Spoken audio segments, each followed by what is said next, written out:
Бүгінгі сабақта біз журналистердің лесбиян, гей, бисексуал және транс адамдар туралы тақырыпты жазғандағы жіберетін қателіктер туралы сөз қозғаймыз. Оның ішінде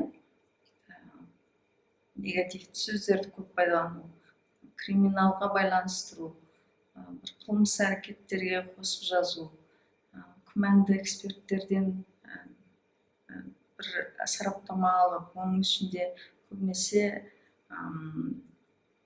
негативті сөздер, сондай стигмаға ұшыраған, жын айнақ, міскін, ауру деген сияқты сөздерді пайдаланып, тақырыпты ашуға тырысатындарын сөз қыламыз. Онымен қатар феминистік және ЛГБТ тақырыптарда көбінесе деректерді бұрмалайды, болған нәрселерді мағынасын өзгертіп, басқаша теріс жағынан көрсетуге тырысады.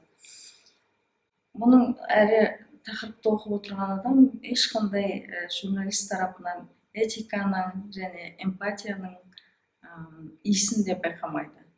Осы мәселелерді осы сабақтарда айта кетеміз де, одан кейінгі тақырыптарда біз тақырыпты ашқан кезде қандай сөздерді пайдаланған дұрыс екенін көрсетеміз.